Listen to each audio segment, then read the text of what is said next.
Sadyang mapaglaro ang tadhana, sa isang baybaying hindi gaanong napupuntahan ng sibilisasyon, matatagpuan ang aming munting baryo, ang baryo Mahinahon. Payapa ang aming pamumuhay dito. Simple lang, umikot sa paghuli at pagbentangang isda sa kalapit na bayan. Ang alon ng dagat ang musika sa aming matainga at ang alat ng hangin ang nagsisilbing pabangos sa aming bawat umaga. Subalit sa mga nakalipas na buwan, tila nagalit ang karagatan. Ang dating biyayang ipinakakalob nito ay biglang naglaho. Ang malambat na dati punong huli ay madalas ng walang laman at ang dating masaganang hapakainan ay unti-unting napapalitan ng pangamba. Ako si Gardo. Dito na ako isinilang at lumaki.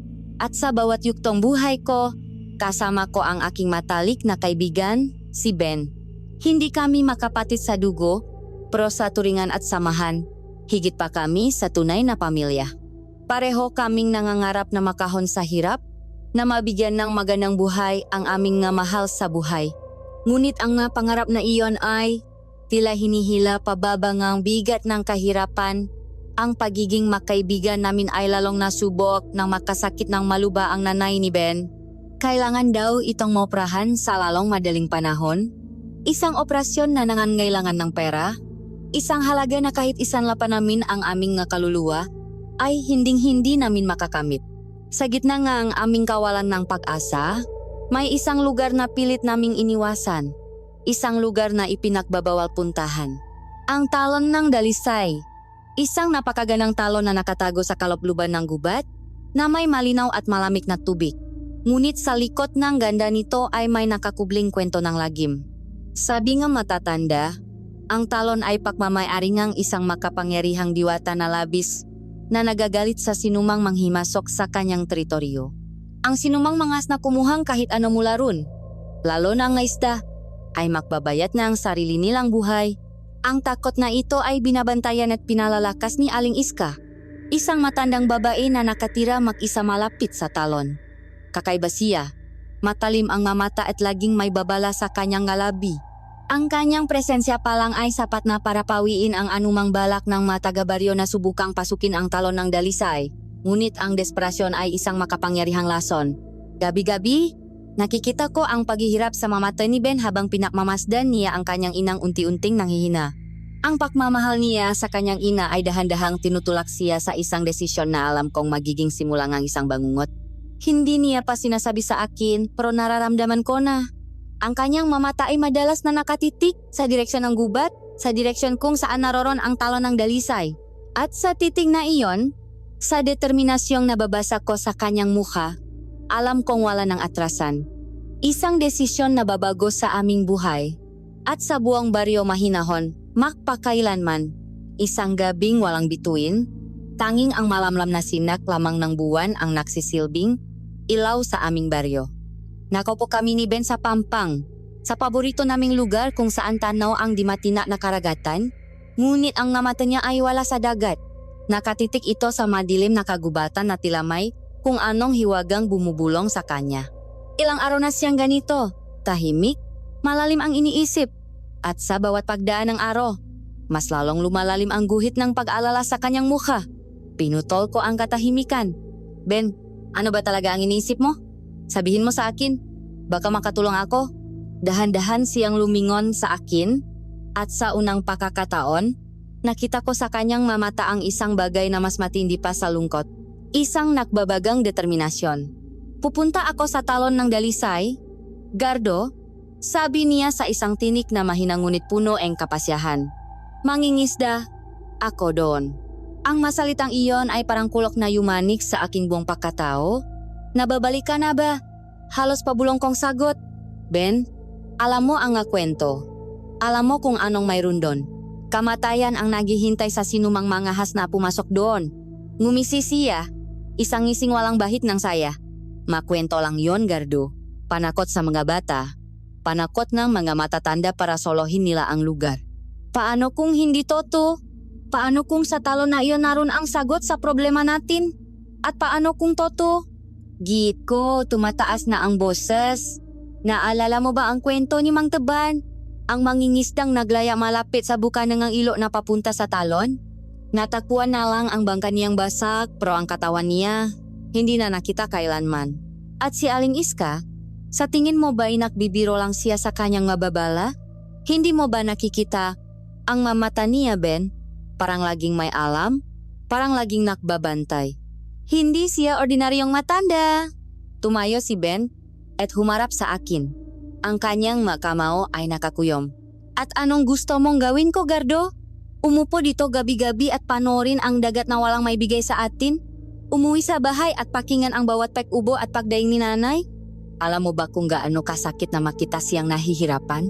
Na alam kong may paraan para gumaling siya pero wala akong magawa dahil wala akong pera?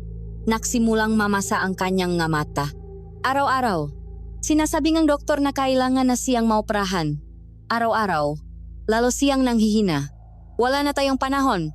Gardo, wala na. Ang kanyang bawat salita ay parang suntok sa aking sikmura. Ang sakit at desperasyon sa kanyang tinik ay totoo. May iba pa tayong paraan. Pilit kong sinabi, kahit alam kong nagsisinungaling ako sa sarili ko. Saan? Saan tayo hahanap ng ibang paraan? Sigaw niya.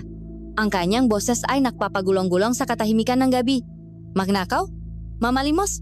Gardo, ito na lang ang pakasan natin. Ang talo na iyon, kung mayroong maraming isda doon, malalaking isda, sapat na para sa operasyon ni nanay, handa akong sungin ang anumang panganib. Hinawakan ko siya sa balikat. Pilit siyang pinapakalma. Panganib, Ben? Hindi ito simpleng panganib. Isang diwata ang pinag-usapan natin. Anong laban natin doon? 2 hamak na mangingisda lang tayo. Itinulak niya ang aking kamay. Tumingin siya sa akin ng diretso. Ang ngaluha ay tuluyan ng bumagsak sa kanyang mapisngi. Kung gayon, hayaan mo akong subukan. Sabi niya sa nanginginig na boses. Mas gugustuhin ko pang mamatay sa kamay ng isang diwata habang sinusubukang iligtas ang nanay ko kaysa panoorin siyang unti-unting mamatay sa sakit habang ako'y walang ginagawa. Kung mamamatay ako, at least namatay akong lumalaban para sa kanya. Tumalikot siya at nagsimulang maglakad palayo. Pupunta ako. Bukas ng madaling araw. Mag-isa kong kinakailangan. Wala ka nang magagawa para pigilan ako. Bawat hakbang niya palayo ay parang karayom na tumutusok sa aking puso. Napaupo ako sa buhangin, gulong-gulo ang isip. Sa isang banda, narun ang takot. Isang takot na ipinunla sa amin mula pagkabata. Takot sa makwentong hindi nakikita. Takot sa kapangyarihan ng kalikasan at ng manilalang na naninirahan dito. Ngunit sa kabilang banda, naroon ang imahe ni Ben na naglalakad mag-isa patungo sa madilim na gubat. Patungo sa tiyak na kapahamakan. Mula pagkabata, sabay naming hinarap ang lahat, ang gutom, ang hirap, ang bagyo sa dagat. Hindi ko siya iniwan at hindi niya ako iniwan. Paano ko siya hahayaang harapin ito ng mag-isa? Ang takot na mamatay sa talon ay napakalaki. Ngunit ang takot na mawala ang aking kaibigan, ang aking kapatid, ay mas hindi ko kayang dalhin. Tumayo ako at tumakbo para habulin siya.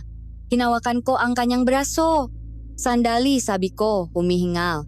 Hindi kita hahayaang mag-isa. Lumingon siya. Baka sa kanyang muka ang gulat at pasasalamat. Gardo, nababalik ka, sabi ko. Isang malit na ngiti ang sumilay sa aking ngalabi. At mukhang kailangan mo ngang kasamang bali. Pero may kondisyon ako. Kukuha lang tayo ng sapat na isda para sa operasyon. At pagkatapos nun, alis tayo kaagad. Walang lingon-lingon. Walang pagtataka. Maliwanag ba? Tumango siya at niyakap ako ng mahigpit. Salamat, Gardo. Salamat, paulit-ulit niyang bulong. Alam kong hindi mo ako pababayaan. Sa ilalim ng malamlam na buwan, tinatakan namin ang aming mapanganib na kasunduan. Napagpasyahan naming umalis bago pa sumikat ang araw, habang ang buong baryo ay mahimbing pang natutulog, para walang sinuman ang makapansin sa aming pag-alis, lalo na si Aling Iska. Habang pabalik kami sa aming tahanan, isang malamig na hangin ang umihip mula sa direksyon ng gubat. Napatingin ako doon, sa kadilimang tila may sariling buhay, at isang kaba ang gumapang sa aking dibdib. Ang desisyon ay nagawa na, ang kapalaran ay itinaya na, at alam ko, sa kaibuturan ng aking puso, na ang gabing iyon ay ang huling gabi ng aming payapang buhay. Ang bangungot ay magsisimula na. Bago pa man tumilaw kang ngatandang, habang ang buong baryo mahinahon, ay himbing na himbing pa sa pagtulok. Gumapang na kami ni Ben palabas ng aming nga tahanan. Dala ang lambat at dalawang malalaking lalayan. Tinahak namin ang pamilyar na daan patungo sa Pampang. Ngunit sa pagkakataong ito, lumiko kami patungo sa madilim na gubat. Ang bawat hakbang namin ay maingat. Ang bawat kaluskos ng gatuyong dahon sa ilalim. Ngaming nga pa ay parang sigaw sa aking pandinig. Ang puso ko ay dumadagunong sa kaba. Isang mabilis na tambol na tila gustong kumawala sa aking dibdib. Ang gubat sa ganong oras ay may ibang buhay. Ang mapuno ay tila maaninong nagbabantay. Ang kanilang masanga ay makamay na nakaumang para dakpin kami. Ang huni ng makuliglik ay parang mabulong ang babala. Huwag kang matakot. Bulong ni Ben. Na tila nababasa ang aking nararamdaman. Kasama mo ako. Ngunit ang kanyang boses, kahit pilit na pinatatatak, ay may bahid din ng takot. Pakaraan ng halos isang oras na paglalakad, narating namin ang isang luma at mataas na pader na gawa sa mga bato. Ito ang hangganan. Ang harang sa pagitan ng mundo nga tao at ng mundo nga alamat. Lumat na at may mga baging nang gumagapang dito. Isang malinaw na tanda na matagal na itong hindi napapakialaman. Naunang umakyat si Ben at mula sa itaas ay inalalayan niya ako. Pagbaba namin sa kabilang panik, isang ibang mundo ang sumalubong sa amin. Kasabayng unti-unting paksilip ng araw sa abot tanaw, ang talon ng dalisay ay nagsimulang ipakita ang kanyang natatagong ganda. Tila kami nakarating sa isang nawawalang paraiso.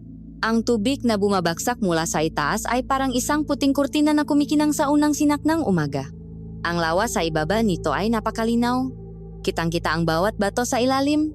Napapaligiran ito ngang mayayabong na halaman at mga bulaklak na hindi ko pa nakikita kailanman. Ang hangin ay sariwa at malamig at ang tanging ingay ay ang lagaslas ng tubig at ang huningang nga ibon. Nawala ang takot sa aking dibdib, napalitan ng pakamangha. Kita mo, Gardo? Sabi ni Ben, may ngiti sa kanyang labi. Sabi sa'yo walang diwata dito. Tingnan mo ang lugar na ito. Isang biyaya ito. Hindi sumpa. May punto siya. Ang lugar ay napakapayapa, napakatahimik.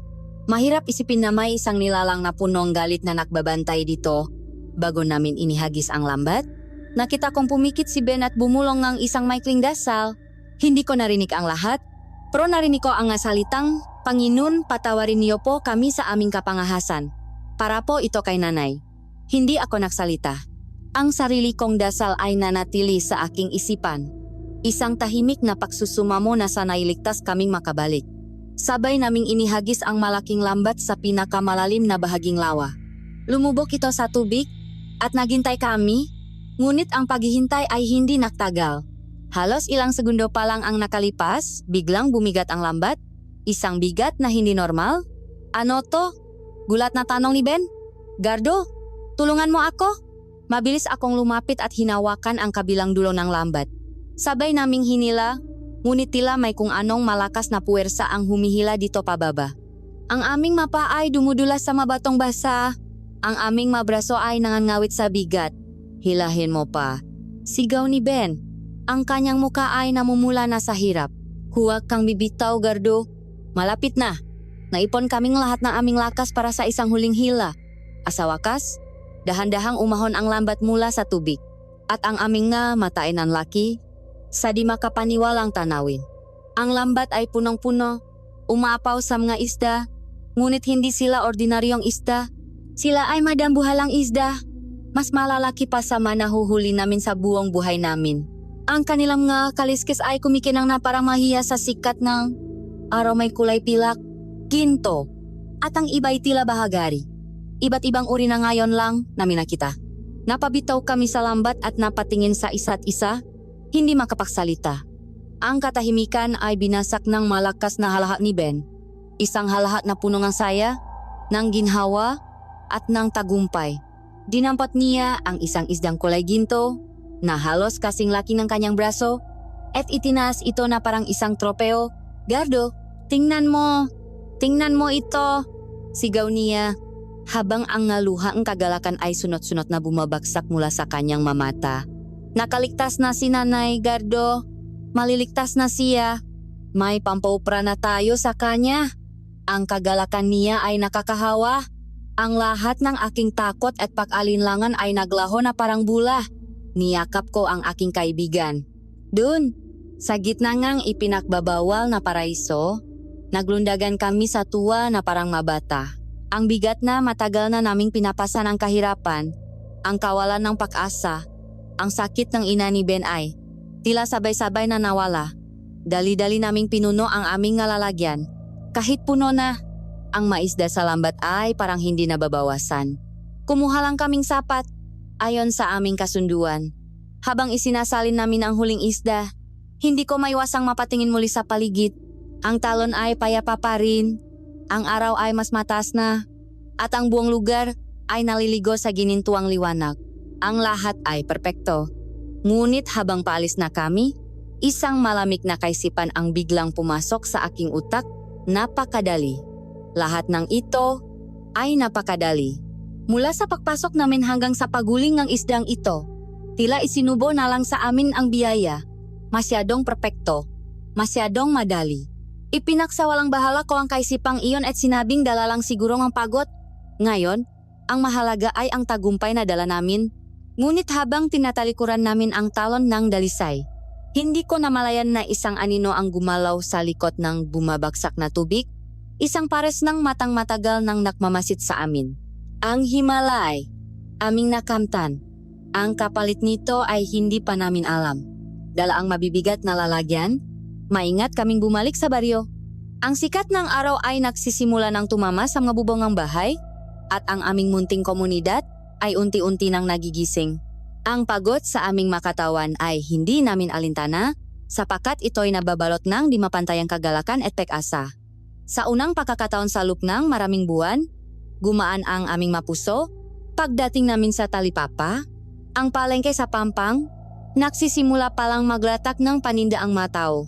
Maga pa, ngunit sapat na para masimula ng aming plano. Inilatak namin ang aming huli sa isang malinis na sako sa aming pwesto. At gayang inaasahan, hindi nagtagal ay nagsimula ang kaguluhan.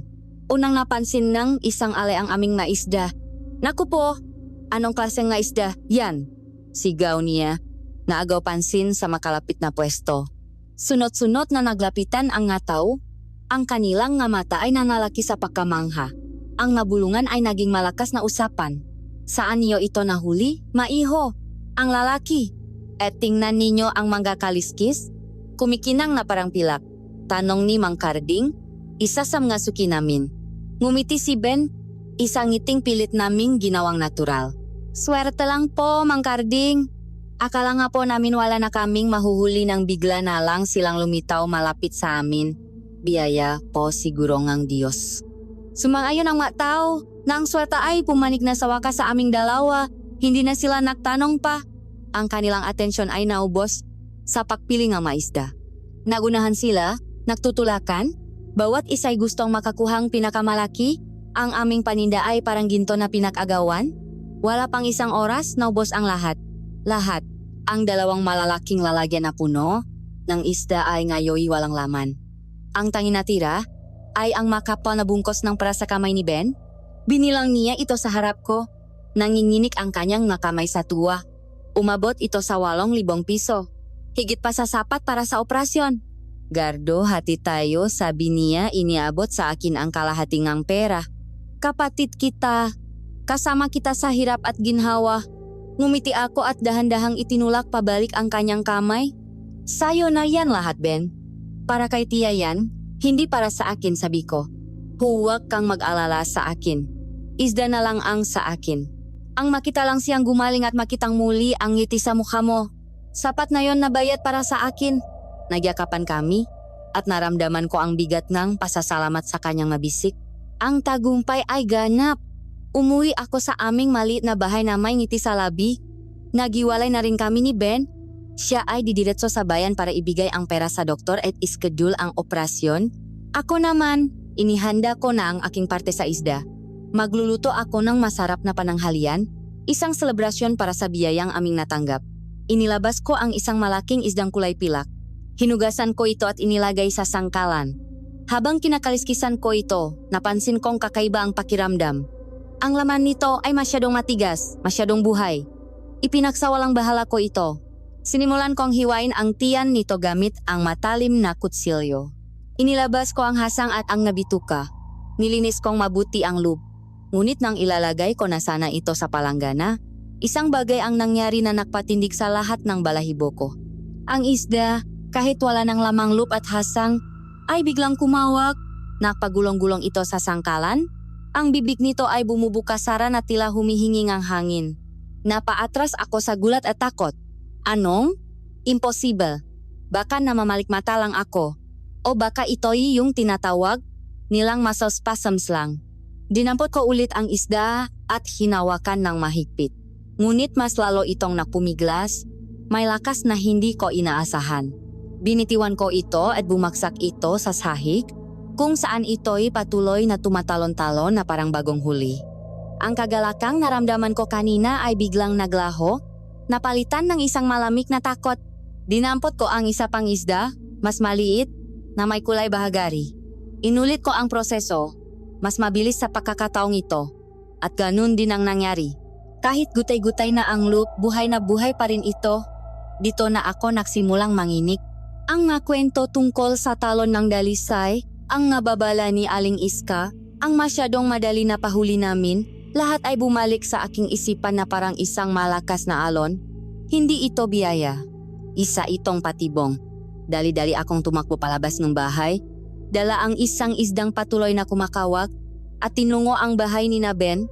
Kailangan niyang malaman ito. Kailangan naming malaman kung ano ang gagawin. Naabutan ko si Ben sa kanilang bakuran. Nakatulala at maputla ang muka. Bago pa ako makapagsalita, nagsalita na siya. Gardo, ang mga isda.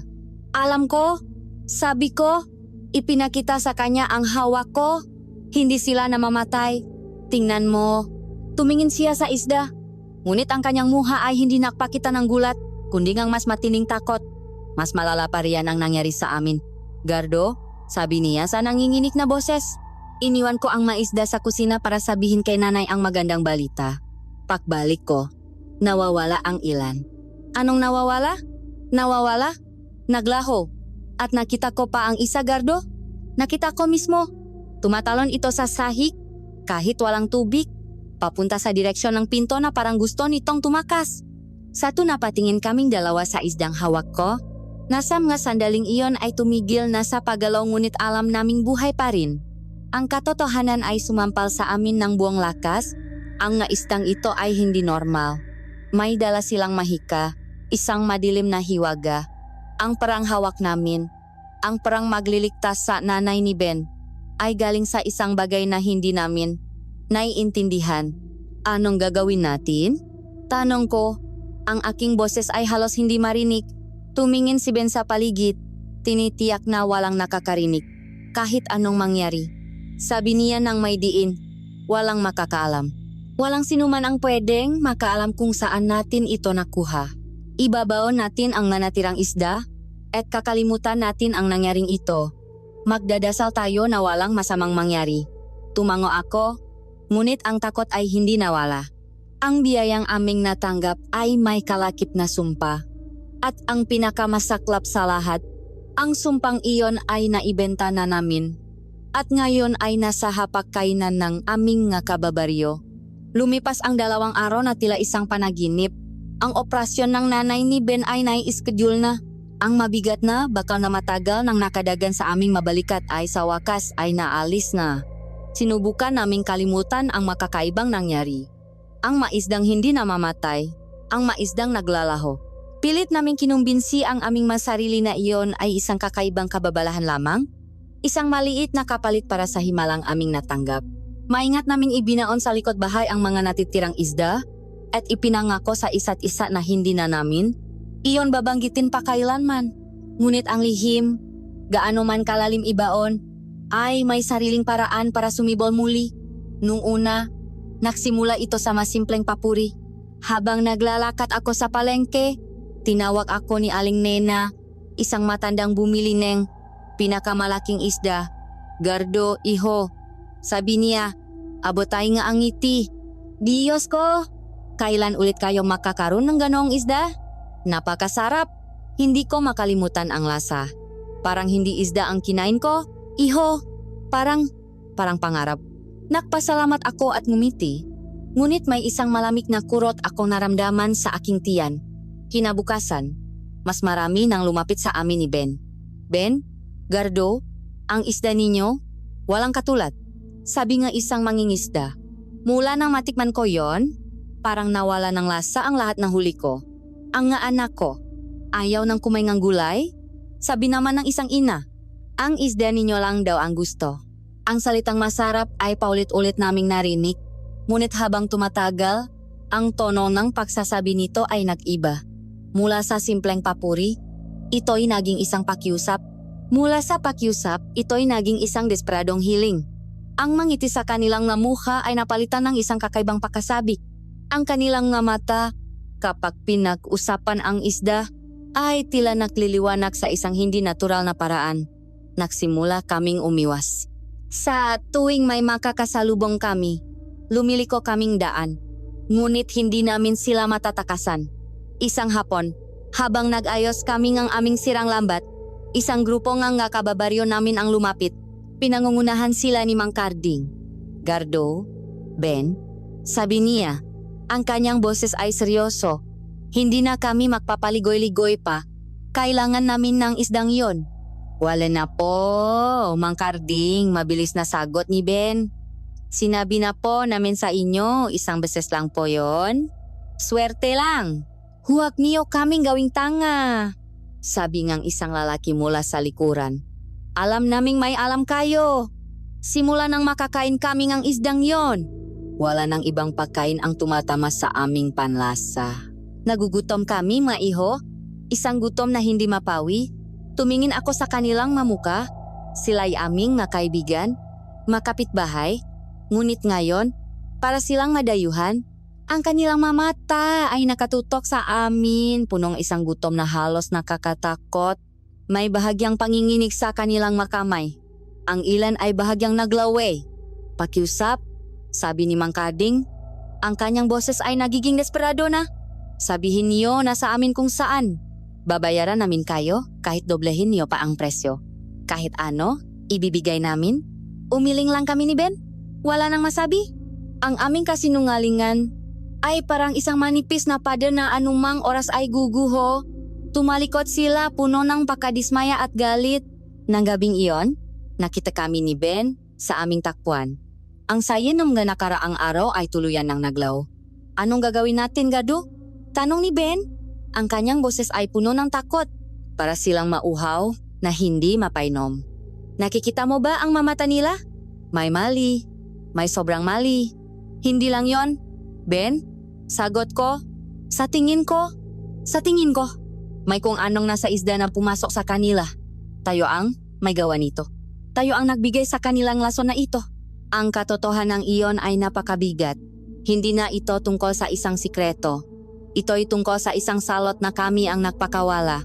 Ang nga sumunod na araw ay mas lalong lumala. May mga nagaway na mag-asawa dahil ayaw ng isa na kumain ng inihanda ng kabiyak. Ang tanging hinahanap ay ang isda. Ang nga bata ay nag-iyakan sa gutom kahit may pagkain sa harap nila. Ang buong baryo ay tila nababalot ng isang kakaibang laknat, isang paghahanap sa isang lasa na hindi na nila muling matitikman. At isang hapon, nasaksihan ko ang pinakakakilakilabot na pangyayari. Naglalakad ako pauwi nang makarinig ako ngang kaguluhan mula sa talipapa. Nakita ko si Mang Karding, nakatayo sa harap ng pwestong isda ni Aling Celia. Ibigay mo sa akin yan, sabi niya.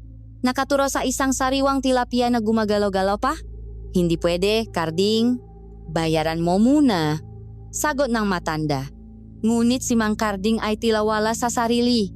Ang kanyang mamata ay nalilisik. Nakatutok sa isda na parang ito ang pinakamahalagang bagay sa mundo. Sa isang iglap, sinunggaban niya ang isda mula sa lalagyan.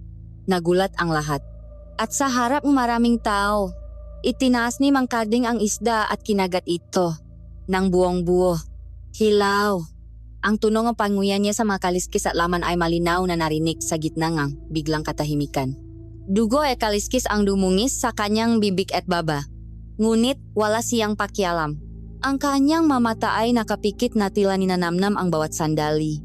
Na parang iyon ang pinakamasarap na bagay na kanyang natikman. Naksigawan ang matao. Naksuka ang ilan. Ako'y napatayo lang doon.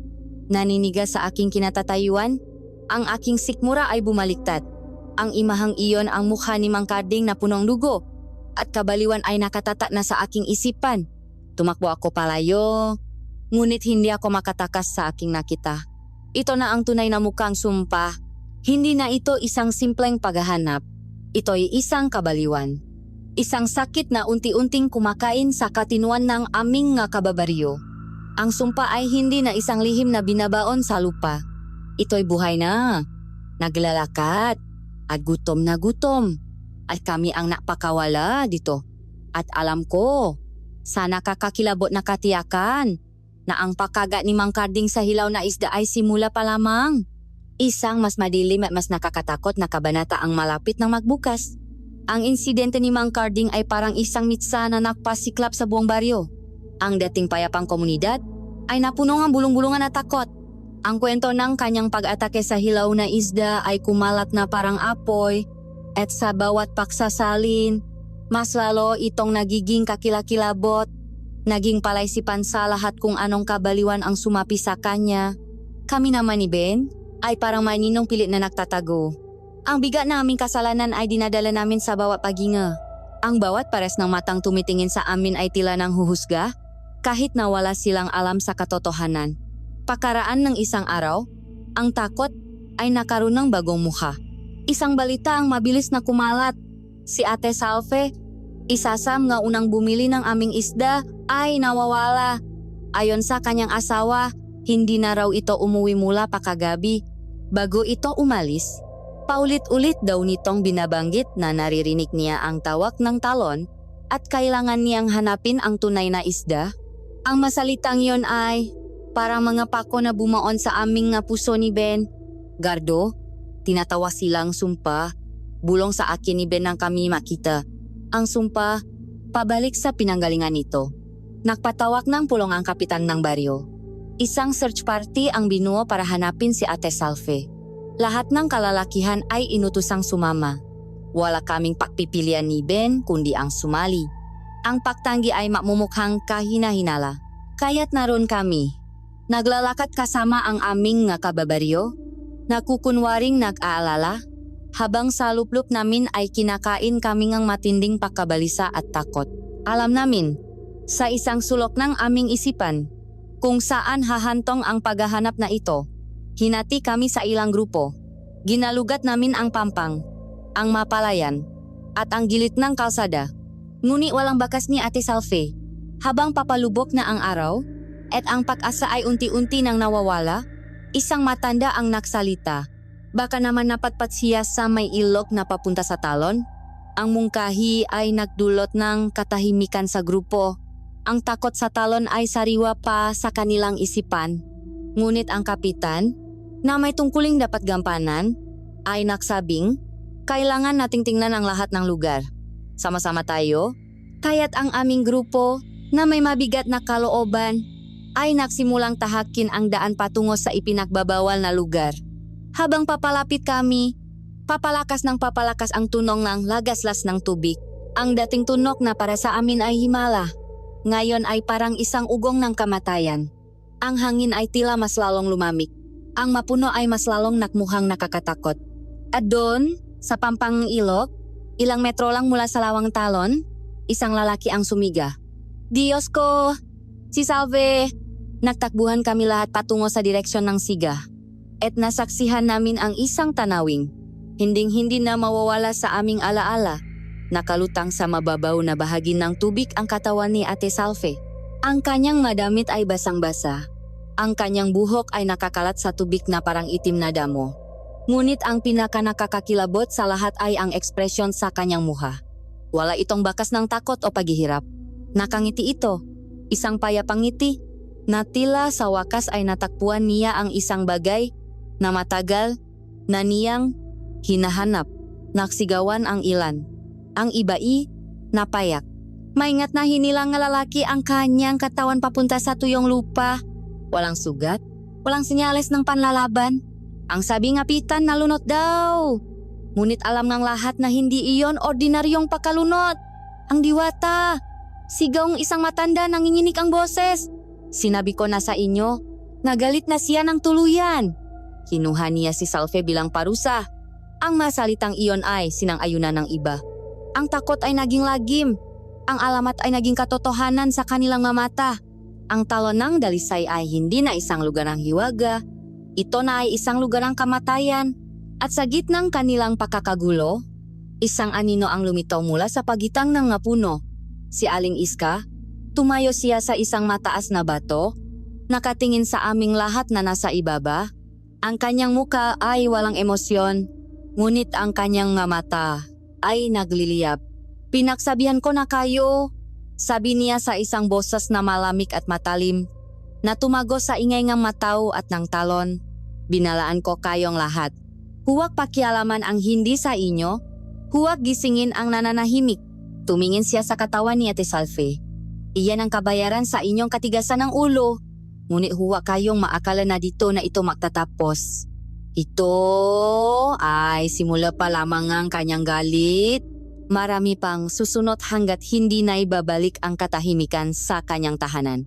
Ang kanyang nga salita ay parang lason na kumalat sa hangin. Mas lalong nagpalala sa takot ng mataw. Pagkatapos, ang kanyang mamata ay dumaan sa bawat isa sa amin at huminto ito. Sa amin ni Ben, isang tingin na tumagal ang ilang segundo, ngunit para sa amin ay isang kawalang hanggan, isang tingin na punong ng pag-alam, isang tingin na nagsasabing, alam ko ang ginawa ninyo. Nanigas kami ni Ben sa aming kinatatayuan. Ang dugo sa aming maugat ay tila na yelo. Ang matao ay nag-iyakan para kay Ate Salve. Isinisisi ang lahat sa isang diwata, ngunit kami, alam namin ang totoo. Ang pagkamatay ni Ate Salve ay nasa aming makamay. Ang sumpa na aming pinakawalan ay hindi lang nagdudulot ng kabaliwan. Ito ay pumapatay. Dahan-dahang dinadala ang mabiktima nito pabalik sa lugar kung saan nagsimula ang lahat. Binuhat ng mga lalaki ang bangkay ni Ate Salve pabalik sa baryo. Isang malungkot na prosesyon ng takot at kalungkutan. Sumunod kami ni Ben naglalakad na parang mga kaluluwang ligaw.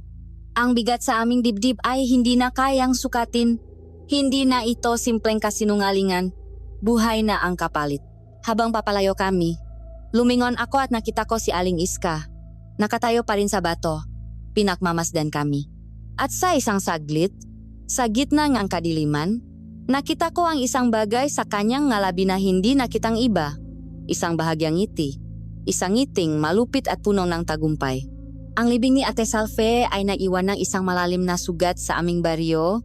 Ang dating masasayang kwentuhan sa mga tindahan ay napalitan ng mapabulong na dasal at makwentong ng kababalahan. Pagsapit ng dilim, ang mga kalsada ay maaga nang nawawalan ng tao. Ang bawat isa ay nakukulong sa kani-kanilang nga bahay sa takot na baka sila na ang isunod ng nagagalit na diwata.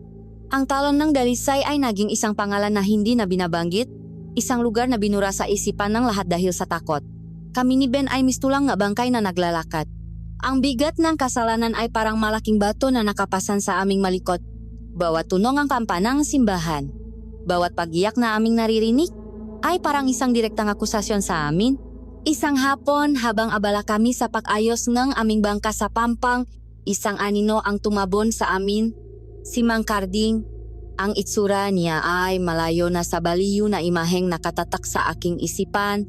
Ang kanyang nga mata ay malinaw na. Ngunit napapalitan ito ngang isang matinding galit at hinakpis. Sumunod kayo sa akin, sabi niya sa isang boses na hindi tumatanggap ng paktutol. Dinala niya kami sa likod ng isang lumang bodega, malayo sa pandining ng iba. Hinarap niya kami, ang kanyang nga braso ay nakahalukip-kip. Tama na ang pagpapanggap, panimula niya. Hindi ako tanga, at alam kong hindi rin kayo. Magsimula tayong magtapatan. Tiningnan niya kami isa-isa. Bigla kayong nakapera. Kasunod nun, ang lahat ay naanap sa isda ninyo na parang malulong sa droga. At ngayon, si Salve ay patay. Saan? Sa talon. Sa mismong lugar na pinagbabawalan sa atin. Huwag ninyong sabihing nakataon lang ang lahat. Hindi kami nakasagot. Narinig ko kayo noong isang gabi. Pagpapatuloy niya, manggapabulong na usapan tungkol sa mga isdang hindi namamatay. Umamin na kayo, sa talon niyo nakuha ang mga isda. Diba? Sa puntong iyon, bumigay na si Ben. Napaluhot siya sa buhangin at naksimulang humagulgol. Patawarin niyo kami, Mang Karding. Si nanay po, kailangan niya ng pra. Wala na po kaming ibang maisip na paraan.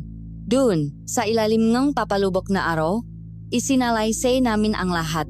Ang aming desperasyon, ang himala sa talon, ang nga isdang hindi namamatay, ang aming takot, at ang aming matinding pagsisisi. Nakikinig lang si Mang Karding.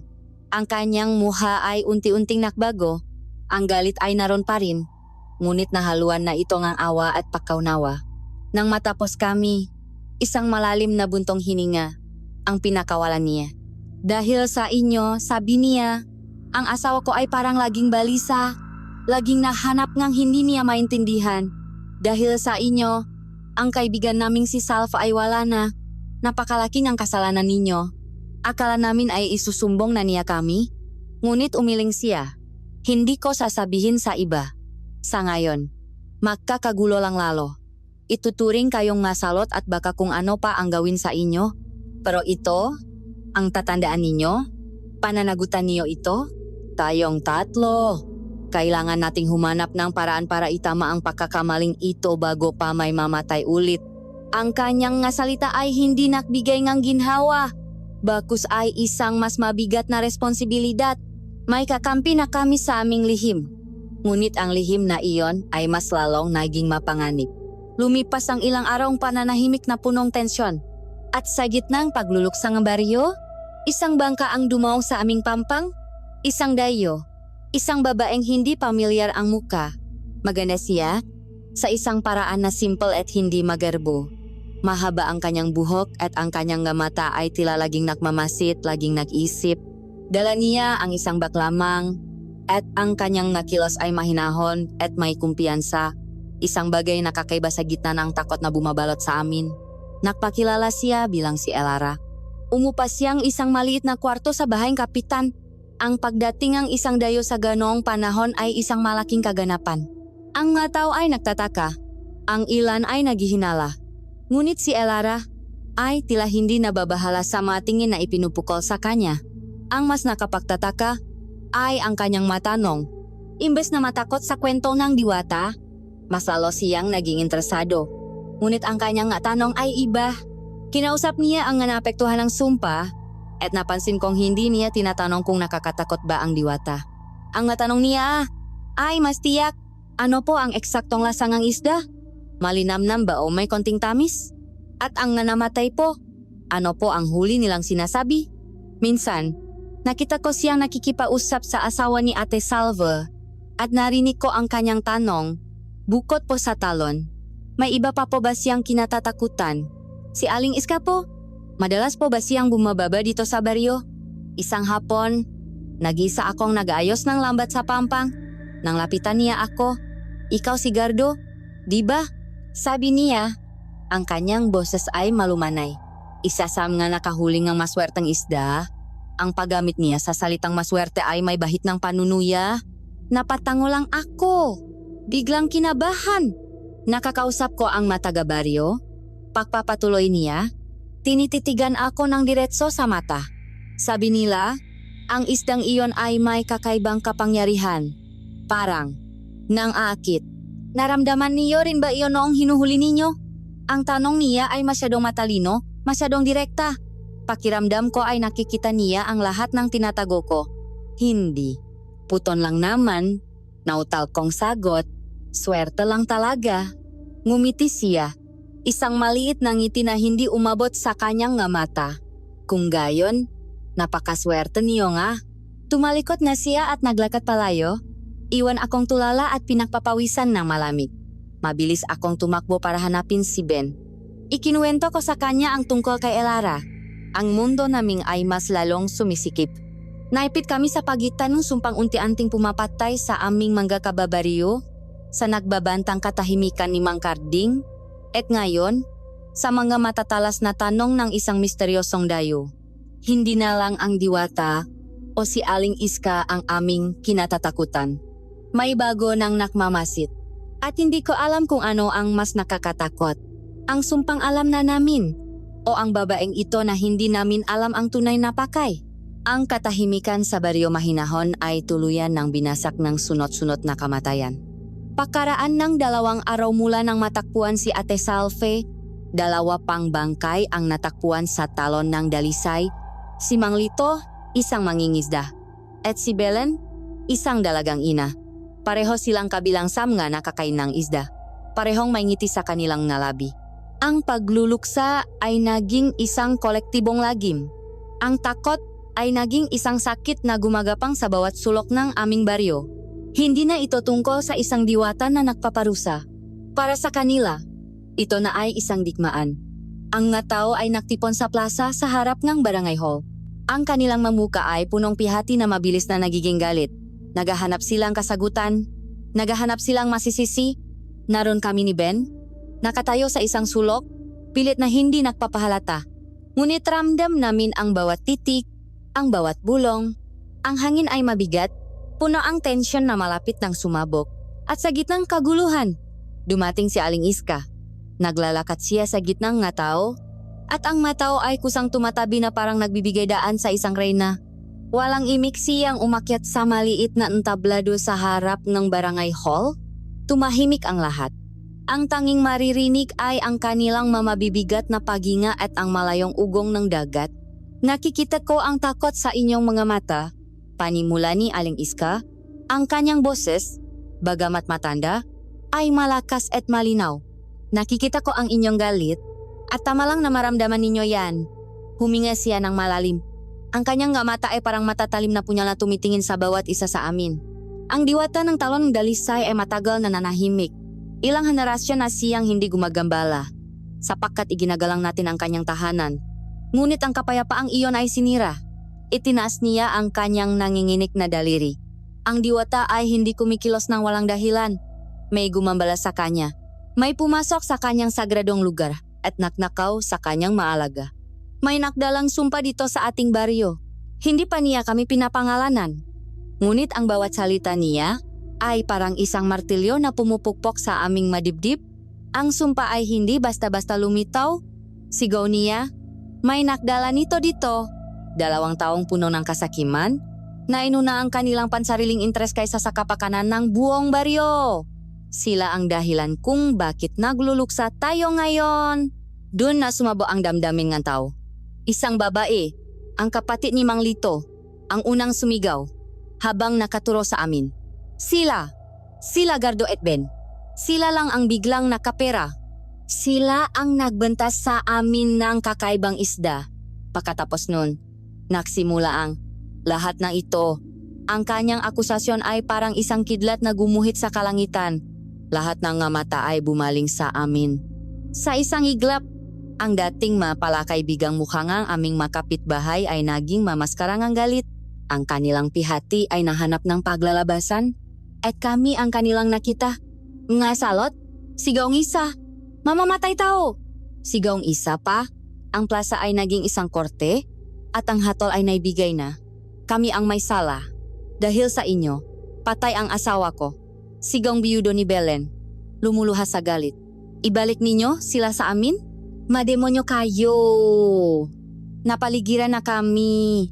Isang dagat na manangingit-ningit na muka. Sinubukan ni Ben na magpaliwanag. Hindi po namin sinasadya. Ngunit ang kanyang boses ay nalunot sa ingay ngang kanilang galit.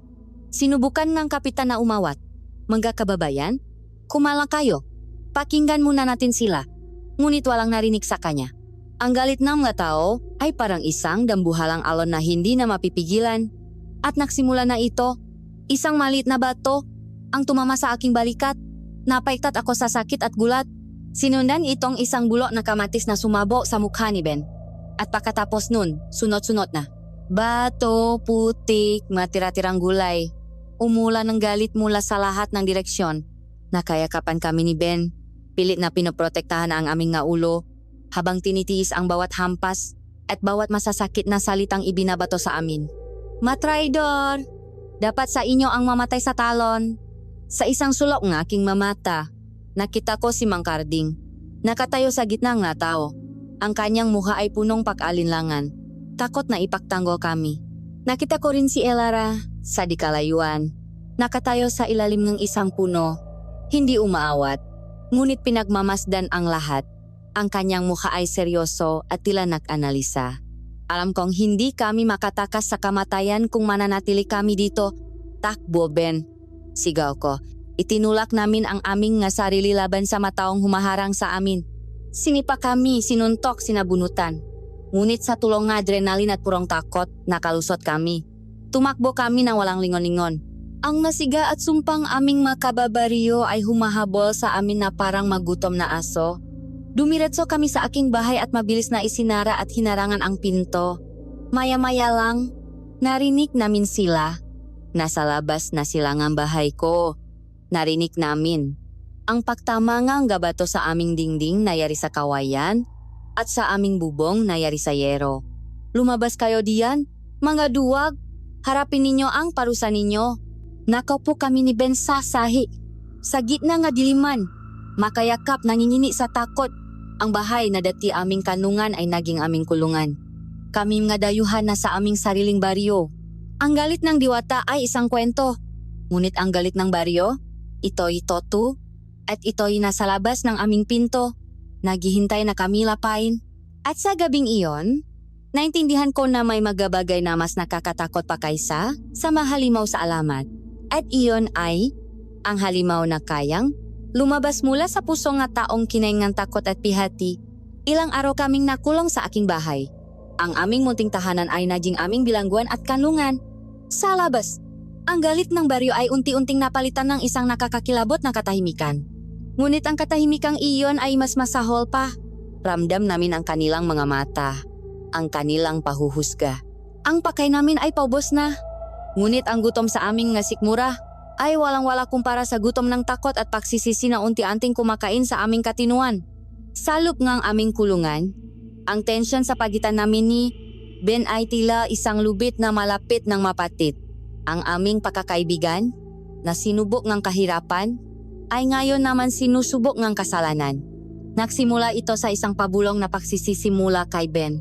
Kung hindi dahil sa akin, Gardo, kung hindi dahil sa katigasan ng ulo ko, sawa na ako sa takot, pagod na ako sa pagtatago. At ang kanyang masalita ang naging mitsa. Tama ka, sagot ko. Ang aking boses ay malamig at walang emosyon. Kung nakinig ka lang sa akin sa simula pa lang, hindi sana tayo nandito. Hindi sana namatay sina Ate Salve. Nag-angat siyang tingin, baka sa kanyang muha ang sakit. Sinisimo na ako ngayon? Hindi ba dapat lang? Sabi ko, tumataas na ang boses. Desisyon mo to? Ben, ikaw ang nagpumilit. Sinamahan lang kita dahil ayokong mapahama ka. Pero tingnan mo kung saan mo kami dinala. Sa imperno! Tumayo siya. Ang kanyang nga mata ay nag-aapoy. Sa galit at pihati. Sinabi ko na manghuwag ka ng sumama. Problema ko to. Dapat hinayaan mo na lang akong mag-isa. At hahayaan kitang mamatay doon ng mag-isa. Tingnan mo kung anong nangyari. Ang buong baryo ay galit sa atin. Memga namatay na. At lahat ng iyon ay dahil sa desperasyon mo. Ang aming masalita ay naging masandatang sinasaksak namin sa isa't isa. Bawat isa ay masakit, bawat isa ay totu. Sa huli, wala nang salitang lumabas. Tanging mahigbi na lang ni Ben. Nakahanap siya ng isang malit na boteng lambanok sa isang sulok. Inisang lagok niya ito. Lasing at wasak ang puso, tumingin siya sa akin. Kung kasalanan ko ang lahat ng ito, sabi niya, ako rin ang tatapos. Bago ko pa siya mapigilan, sinipa niya ang harang sa pinto at tumakbo palabas sa gitna ng gabi. Naiwan akong mag-isa sa dilim, napapaligiran ng mamultong aming mapinagsamahan at ng aming makasalanan. Nang hihina akong napaupo, hindi alam ang gagawin. Maya-maya, isang mahina ngunit mariing katok ang narinig ko sa pinto. Ang mop, naktago ako, pinipigilan ang aking pahinga. Gardo, isang boses ng babae ang tumawag. Si Elara ito. Buksan mo ang pinto, kailangan mo akong tulungan. Nakalangan man, binuksan ko ng bahagya ang pinto. Nakatayo siya doon. Kalmado ang mukha ngunit may pagmamadali sa kanyang mata. Nakita ko si Ben. Sabi niya, lasing na lasing. Papunta siya sa talon. Sabi niya, magbabayad na daw siya sa kanyang kasalanan. Kailangan natin siyang pigilan. Ang galit ko kay Ben ay biglang naglaho. Napalitan ng purong takot. Tumakbo kami. Tinahak namin ang madilim na gubat. Ang tanging ilaw lang ay ang buwan. Ang bawat anino ay tila isang panganib. Ngunit wala akong ibang iniisip kundi si Ben. Naabutan namin siya sa mismong pampanglawang talon. Nakatayo siya sa tubig hanggang dibdib ang lalim. Nanginginig sa lamig. Nakatinggala siya sa bumabagsak na tubig na parabang ito'y isang Diyos. Patawarin niyo na po ako. Sigaw niya. Ang kanyang boses ay basak. Ako po ang may kasalanan. Kunin niyo na ang buhay ko. Bilang kabayaran, huwag niyo nang idamay ang iba. At dahan-dahan nagsimula siyang lumubog. Wala nang paalinlangan. Sabay kaming tumalo ni Elara sa napakalamig na tubig. Hinila namin siya pabalik sa pampang. Napumiglas siya noong una, ngunit nang makita niya ako, nang hinasiya at napahagulgol na lang sa aking mabisik. Patawarin mo ako, Gardo. Patawarin mo ako. Umiyak niyang sabi. Niyakap ko siya ng mahigpit. Wala kang kasalanan sa akin, Ben. Sabi ko, lumuluha na rin. Kasalanan nating dalawa ito. Patawarin mo rin ako. Hindi kita dapat sinisi. Dun, sa ilalim ng buwan, sa lugar kung saan nagsimula ang aming bangungot, ang aming nasirang pagkakaibigan ay muling nabuo. Habang kami makayakap, tumayo si Elara. Tumingin siya sa paligid, hindi na may takot, kundi na may mapanuring na mata. Ang kanyang boses ay pumutol sa aming emosyonal na sandali, malamig at malinaw. Ang pagpapakamatay mo ay walang saysay, sabi niya kay Ben. Dahil walang diwata dito para tanggapin ang alay mo. Natigilan kami. Anong ibig mong sabihin? Tanong ko. Humarap siya sa amin. Ang madiwata ay tagapangalagang kalikasan. Nagpaparusa sila kapag ginambala. Ngunit hindi sa ganitong paraan. Ang parusa nila ay mabilis at direkta. Hindi sila lumilikha ng isang sakit na kumakain sa isipan ng nga tao, isang pakauhaw na hindi mapawi. Hindi sila nag-iwan ng ganitong klaseng bakas ng gutom.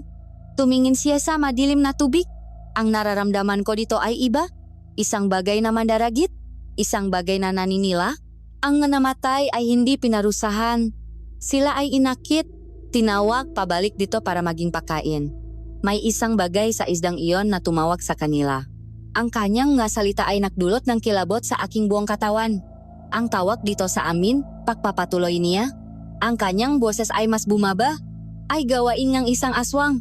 Ang salitang iyon, aswang, isang salita mula sa mga kwentong pambata. Ginagamit para manakot. Ngunit sa paraan ng pagkakasabi ni Elara, ito'y naging isang malamig at matigas na katotohanan. Napatingin kaming dalawa ni Ben sa talon. Ang dating paraiso, naging lugar ng kamatayan, at ngayon, ito na ay isang pugat. Ang magandang talon, sa ilalim ng liwanag ang buwan, ay hindi natahanan ng isang nagagalit na diwata. Ito na ngayon, sa aming isipan, ang hunting ground ng isang halimaw. Ang salitang aswang ay nagiwan ng isang malamig at mabigat na yelo sa aming mga puso. Ang alamat na kinatatakutan namin ay napalitan ng isang katotohanang mas brutal at mas personal. Hindi na kami nakikipaglaban sa isang galit na espiritu. Kami ngayon ay biktima ng isang mandaragit. Kinabukasan, sa utos ni Elara, bumalik kami sa talon. Ang takot ay naroon pa rin, gumagapang sa bawat ugat ko. Ngunit ngayon ay may kasama na itong bagong damdamin, determinasyon. Kung may halimaw sa lugar na ito, kailangan naming malaman ang lahat tungkol dito.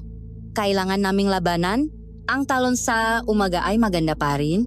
Ngunit ang ganda nito ngayon ay may bahid ng panlilinlang. Para itong isang magandang bulaklak na kumakain ng insekto.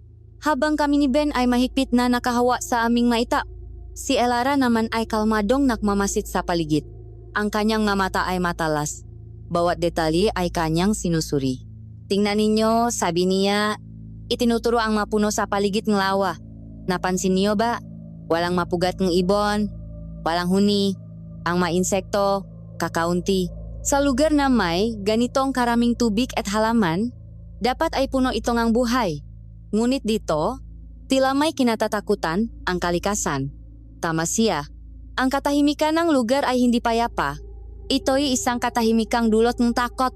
Lumuhot si Elara sa pampang at sinuri ang nabato. Ang isang makapangyarihang aswang ay nagiwan ng bakas. Isang klase ng enerhiya na nagtataboy sa mga ordinaryong hayop. Paliwanag niya. Hindi sila basta-basta naninirahan kung saan-saan. Kailangan nilang ang lungga. Isang madilim at basang lugar kung saan sila nagtatago mula sa araw at kung saan nila dinadala ang kanilang nga biktima. Ang kanyang mga mata ay napako sa mismong kurtina ng tubig na bumabagsak mula sa talon. Walang aswang na maninirahan sa ilalim ng bukas na lawa. Masyadong lantad, ngunit sa likod niyan. Sabi niya, itinuturo ang talon. Sa likod ng lahat ng ingay at tubig na iyan, ay ang perpektong taguan. Nanlaki ang aming nga mata ni Ben. May kuweba sa likod ng talon? Tanong ko, iisa lang ang paraan para malaman. Sagot niya, at nagsimula na siyang mahubat ng kanyang sinalas. Ano? Lalangwin natin yan? Nanginginit na tanong ni Ben. Elara, napakalakas ng agos niyan. Baka malunod tayo. Mas gugustuhin ko ng malunod kaysa hintayin isa-isa tayong kainin ng halimaw sa gabi. Sabi niya ng may diin. Nauna siyang lumusong sa tubig. Ang lamig nito ay tila kumagat sa aking balat. Nakatinginan kami ni Ben. Sa isang saglit, gusto kong tumakbo palayo. Ngunit nakita ko ang determinasyon sa mukha ni Elara at ang takot sa mukha ni Ben. Alam kong wala na kaming ibang pagpipilian. Sumunod kami. Ang paglangoy patungo sa talon ay mahirap. Ang tubig na bumabagsak ay lumilikhang malakas na alon. Pagdating namin sa paanan ng talon, ang lakas ng tubig na bumabagsak ay parang libo-libong kamay na tumutulak sa amin palayo. Sabay-sabay tayo!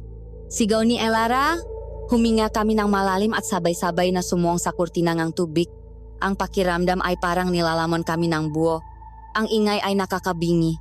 Ang lakas ng tubig ay halos dumurok sa amin. Wala akong makita, wala akong marinig kundi ang dagundong kalikasan. At sa isang iglap, natapos ito. Bigla kaming lumabas sa kabilang panik at bumagsak sa isang maliit na pampang sa loob ng isang kuweba. Ang biglaang katahimikan, pagkatapos ng nakabibinging ingay, ay mas lalong nakakakilabot.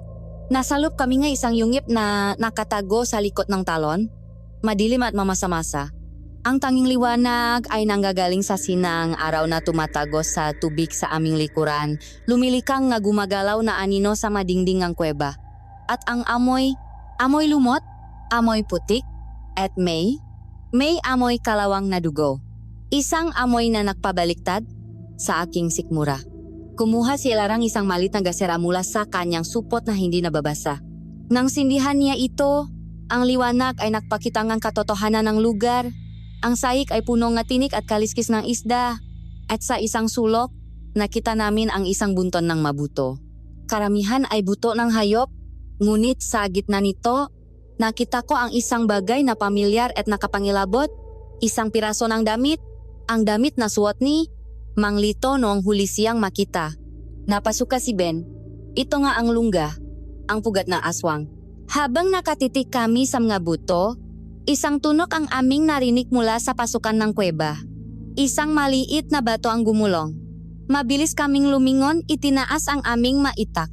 Isang anino ang humarang sa liwanag mula sa labas. Isang pamilyar na anino, si Aling Iska. Nakatayo siya doon. Ang kanyang mukha ay nasa dilim. Ngunit ramdam namin ang kanyang nga mata na nakatitik sa amin. Masyado kayong matanong. Sabi niya, ang kanyang boses ay iba na. Wala na ang pag-alala ng isang matanda. Ito'y malalim, magaspang at punong panganib. Masyado kayong mapanghimasok. Lumakat si Elara paharap. Itinaas ang gasera. At ikaw naman, masyadong magaling magtago ng sikreto. Aling Iska, sabi ni Elara, matatak ang boses. O dapat ko bang sabihin? Aswang? Isang mahinang tawa ang kumawalag kay Aling Iska. Isang tawang nagpatayo sa lahat ng balahibo sa aking katawan. Pinagsabihan ko na kayo, sabi niya habang dahan-dahang humahakbang papasok sa kuweba, papalabas sa dilim. Ang kanyang mukha ay hindi na ang mukha ng isang simpleng matanda. Ang kanyang nga mata ay nanginingning sa dilim na parang dalawang baga. Ang lugar na ito ay sagrado. Hindi ninyo dapat sinira ang katahimikan. Kayo? Nanginginit na sabi ni Ben. Kayo ang may gawa nga lahat ng ito? Ngumiti si Aling Iska. At sa unang pagkakataon, nakita namin ang kanyang ngipin.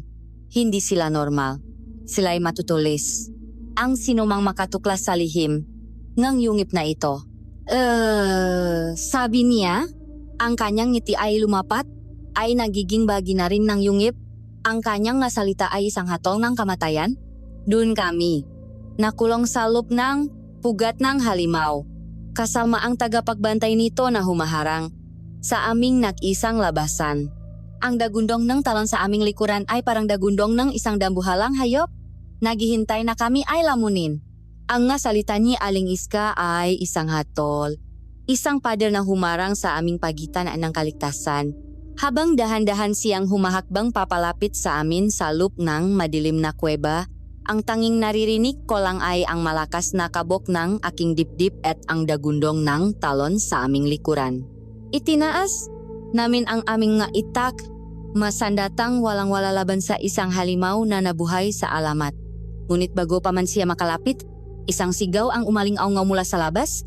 Bahagyang naririnig sa gitna ng ingay ng tubig. Mahiwagang sirena. Nasaan ka na? Narito na ako. Kunin mo na ako. Ang boses ni Mang Karding. Lasing sa sumpa, natigilan si Aling Iska. Sa isang saglit, ang kanyang mukha na punong ng pagbabanta ay nakaroon ng bahit ng inis o pag-alala. Tumingin siya sa amin pagkatapos ay sa labasan ng kuweba. Malinaw na may mas mahalaga siyang kailangang asikasuhin. Hindi pa tayo tapos, sitsit niya. Ang kanyang boses ay parang kaluskos ng ahas. At sa isang iglap, mabilis siyang tumalikot at nawala sa likod ng kurtina ng tubig. Naiwan kaming nanginginig sa takot ngunit buhay. Dali na, sigaw ni Elara. Ito na ang pagkakataon natin. Walang pag-alinlangan. Mabilis kaming lumabas sa kuweba. Muling sinuwong ang malakas na tubig at lumangoy palayo sa pampang. Gabi na nang makabalik kami sa isang litas na lugar sa gubat. Ang takot ay naroon pa rin, ngunit ngayon ay may kasama ng plano.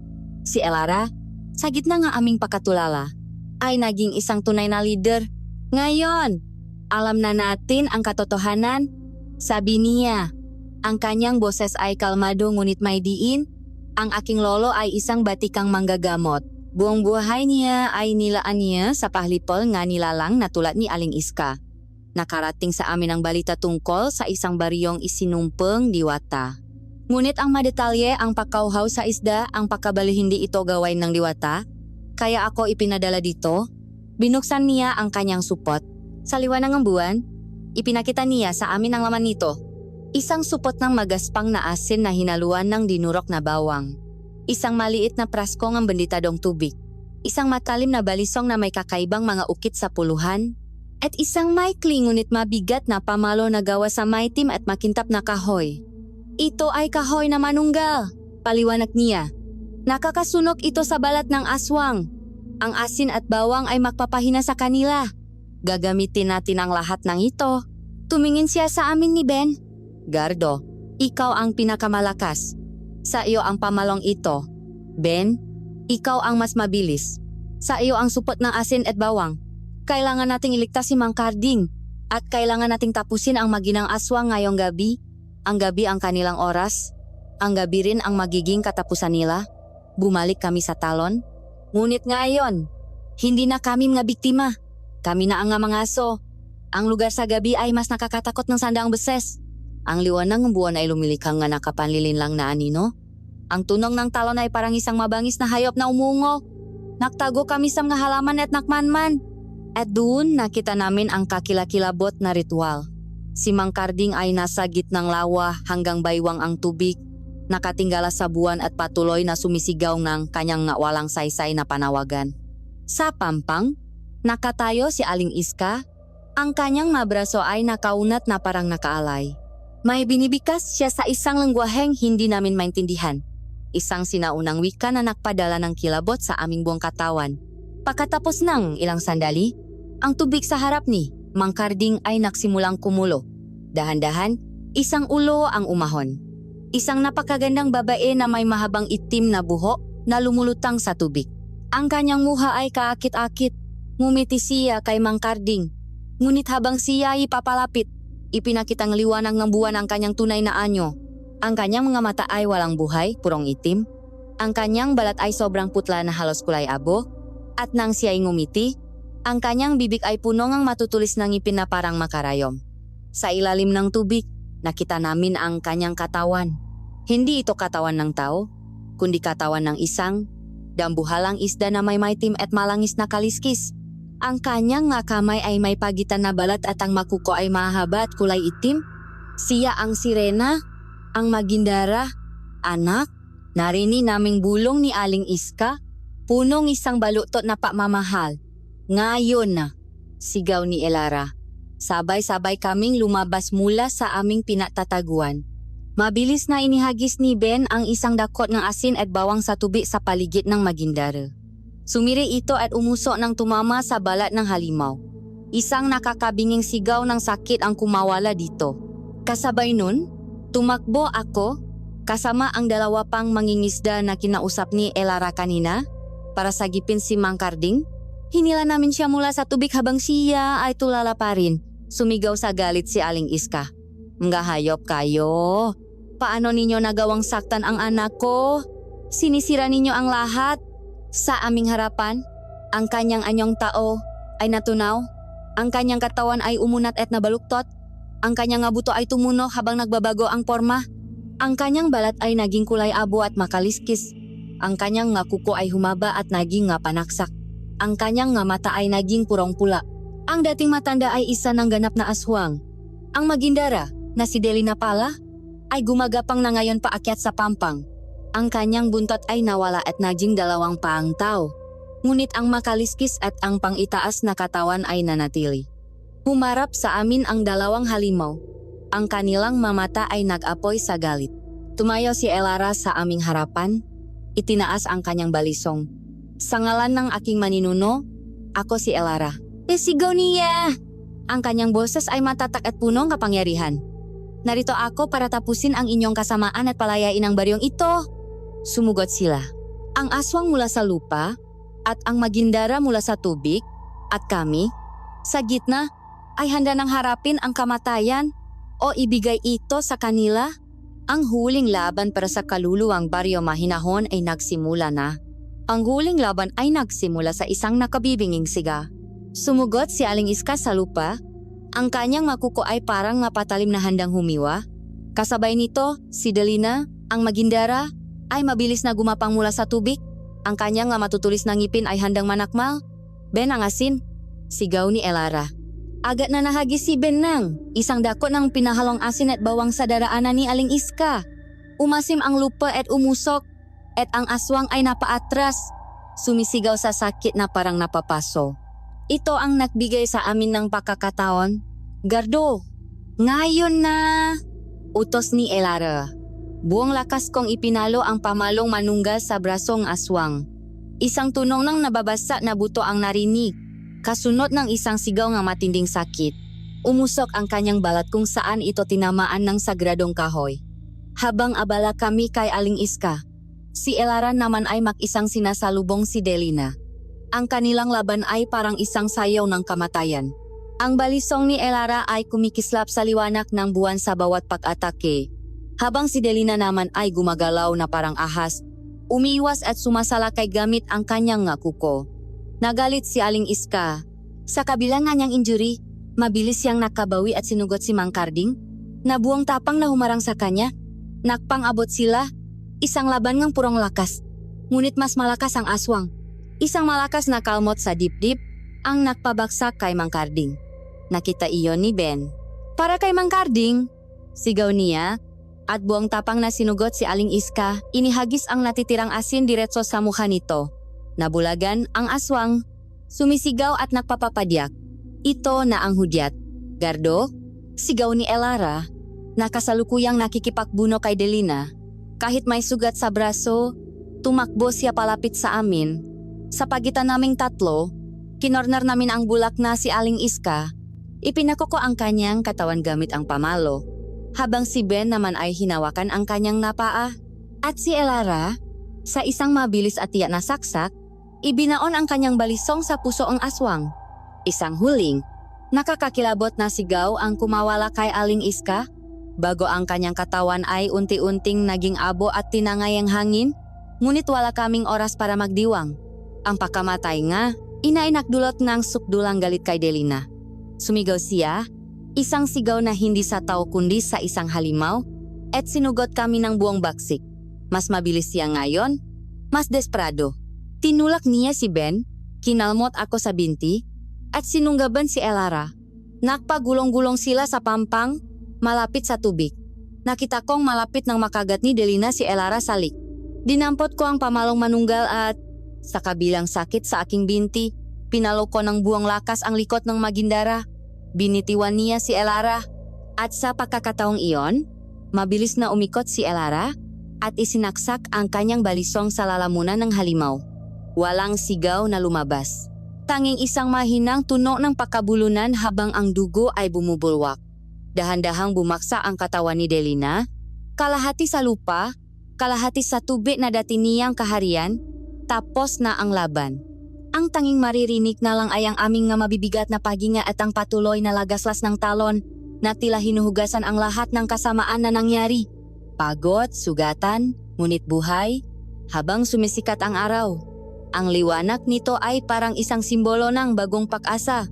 Tinulungan namin si Mang Karding na halos hindi na makalakad. Dala ang aming masugat at ang kwento ng katotohanan. Bumalik kami sa baryo. Naabutan namin ang nga tao sa plaza, gising at nakalala. Nang makita nila kami duguan, pagod, ngunit kasama si Mang Karding natigilan sila. Walang naksalita. Si Mang Karding, sa kabilangang kanyang masugat, ang unang naksalita, ang sumpah. Tapos na, sabi niya, ang kanyang boses ay mahina ngunit malinaw. Itinuro niya kami. Hindi sila ang masalot. Hindi sila ang may kasalanan. Sila, kasama ang babaeng ito, turo niya kay Elara. Ang ating matagapagligtas, ikinuwento niya ang lahat. Ang aswang, ang Magindara, ang kanilang panlilinlang. Ang katahimikan ng mga tao ay napalitan ng pagkamangha. Pagkatapos ay hiya. At sa huli, ay isang di mapantayang pasasalamat. Ang nga dating galit na mukha ay napalitan ng mga luhang puno ng pagsisisi. Isa-isa silang lumapit sa amin. Humihingi ng tawad. Ang bigat na matagal naming pinasan ay sa wakas ay nawala. Hindi na kami mga kriminal. Kami, sa kanilang nga mata, ay nga bayani. Nanatili si Elara ng ilang araw pa para tulungang gamutin ang aming nga sugat at ang sugat ng buong komunidad. Pagkatapos, nakpaalam na siya. Ang kanyang misyon ay tapos na. Hinatid siyang buong baryo. Bawat isa ay may dalang pasasalamat. Ang talon ng dalisay, na dating simbolo ng takot, ay naging simbolo ng katapangan. Sa tulong ng lokal na pamahalaan, nilinis ito at ginawang isang tourist spot. Ang dating pugat ng halimaw ay naging isang bukal ng bagong buhay para sa baryo Mahinahon. Kami ni Ben ang naatasang mamahala dito. Dahil sa desperasyon, nakagawa kami ng isang malaking pagkakamali. Halos winasak nito ang aming pagkakaibigan at ang aming baryo. Ngunit sa huli, sa paharap sa tunay na halimaw, natakpuan namin hindi lang ang katotohanan, kundi pati na rin ang aming katubusan. Ang buhay ay parang dagat. Minsan, may maalong na pagsubok na halos lulunod sa atin. Ngunit hanggat mayroon kang kaibigang kasamang sumasagwan, at hanggat hindi ka nawawalan ng pag-asang muling masisilayan ang pagsikat ng araw, palaging may pagkakataong makarating sa pampang.